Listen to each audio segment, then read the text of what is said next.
नमस्कार दर्शकों, धार्मिक चमत्कार में आप सभी का स्वागत है। आज हम आप सभी को महादानी राजा नृग और ब्राह्मण की गाय की चोरी की कहानी सुनाने जा रहे हैं। राजा परीक्षित एक समय यदुवंश के राजकुमारों सांब, प्रद्युम्न, चारुभानु और गद को लेकर एक उपवन में घूमने गए। वे एक उपवन में बहुत देर तक खेलते रहे। बहुत देर तक खेलने के बाद उन्हें प्यास लगी। पास ही में एक कुएं के समीप गए, लेकिन उसमें पानी नहीं था। वहाँ एक पर्वत के समान एक गिरगिट जैसा दिखने वाला जीव दिखाई दिया। उस जीव को देखकर भी कुछ समझ नहीं पाए और उसे कुएं में पड़ा देखकर उसे बाहर निकालने का प्रयास करने लगे। एक रस्सी के सहारे से उसे बाहर निकालने की प्रक्रिया शुरू हुई, लेकिन वे उसे नहीं निकाल सके। तब उन्होंने ये बात भगवान कृष्ण को बताई। कृष्ण जी कुएं के पास गए और उस गिरगिट को देखकर सब समझ गए। उन्हें अपने एक हाथ से उसे कुएं से बाहर निकाल दिया।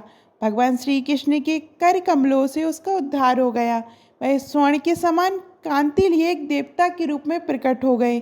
ये देखकर सभी आश्चर्यचकित रह गए, किंतु भगवान श्री कृष्ण जी ये सब देखकर मुस्कुरा रहे थे। उस देवता ने श्री कृष्ण को दंडवत प्रणाम किया। तब कृष्ण जी ने कहा कि मान्यवर, आप अपना परिचय बताइए। तब उस देवता ने भगवान से कहा, प्रभु आपसे क्या छिपा है, फिर भी मैं बतलाता हूँ। मैं इक्ष्वाकु का पुत्र नृग हूँ। मैं महादानी के रूप से विख्यात था। मैं नृग राजा के नाम से विख्यात था। मैंने हजारों गाय दाने की, जिनमें कपिला गायें, दुधारू, सीधी व सुंदर सुलक्षण गायों के सींगों पर सोना मड़वाकर उनके बछड़ों के साथ वस्त्र, माला, आभूषण से अलंकृत गायें शामिल थी। मैंने दूर दूर से तपस्वी, वेद पाठी तथा गुरु स्वरूप युवकों और श्रेष्ठ ब्राह्मणों को ही गोदान दिया। इसके अलावा मैंने भूमि, घोड़े, हाथी, सोना, वस्त्र, रत्न, गृह सामग्री और रथों को दान दिया। साथ ही जगह जगह मैंने कुएं और बावली बनवाई। इतने पुण्य कर्म करते भी एक समय में गाय दान कर रहा था। उसी समय एक ब्राह्मण की गाय मेरी गायों में आकर मिल गई। अनजाने में मैंने उसे दूसरे ब्राह्मण को दान में दे दिया। इस तरह उस ब्राह्मण ने दूसरे ब्राह्मण से कहा, ये तो मेरी गाय है। ये सुनकर दान लिए ब्राह्मण ने कहा, ये गाय तो मुझे राजा नृग ने दान में दी है। इस तरह वार्तालाप करते हुए दोनों ब्राह्मण मेरे पास आए। पहले ब्राह्मण ने कहा, आपने मेरी गाय का अपहरण किया है। वहीं दूसरे ब्राह्मण ने कहा, आपने मुझे ये गाय दान में दी है।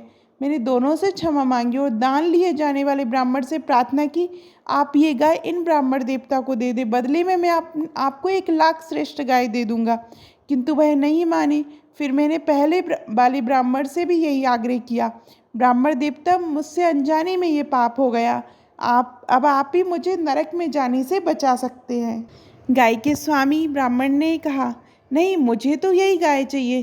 फिर दान लिए ब्राह्मण ने कहा, तुम मुझे 1,00,000 क्या 10,00,000 गाय भी दोगे तो मैं नहीं लूँगा। ये कहकर दोनों ब्राह्मण देवता चले गए। इसी शोक और पश्चाताप में मेरी उम्र बीती और अब मैं यम के सामने पहुंचा तो उन्होंने कहा, राजन, तुम्हारे पुण्य कर्म ज़्यादा है। पहले पाप कर्म भोगोगे या पुण्य कर्म? मैंने कहा, हे यम देवता, मुझे पहले पाप कर्म भोगने हैं। उसी क्षण उन्होंने मुझे नीचे भेज दिया। नीचे आते हुए मेरा शरीर एक गिरगिट के रूप में बदल गया।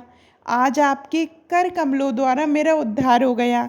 ये कहकर राजा नृग श्री कृष्ण के चरणों में गिर गए।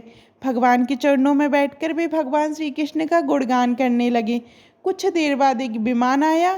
श्री कृष्ण के चरणों की रज को माथे पर लगाकर राजा नृग उस विमान पर चढ़कर स्वर्गलोक को चले गए। इसके बाद राजा परीक्षित को श्री कृष्ण ने संदेश दिया, हे राजन, जिनका तेज भी अग्नि के समान है अथवा तेजस्वी राजा है, वह भी ब्राह्मण का थोड़ा सा धन पचा नहीं सकते। जो राजा अपने आप को छूटे ही ईश्वर का रूप मानते हैं, उनकी तो बात ही क्या है। अगर किसी ब्राह्मण की अनुमति के बिना ब्राह्मण के धन को खाया जाए तो उसके पुत्रों का नाश होगा। अगर बलपूर्वक किसी ब्राह्मण का धन छीन लिया जाए तो उसकी 10 पीढ़ी का नाश हो जाता है।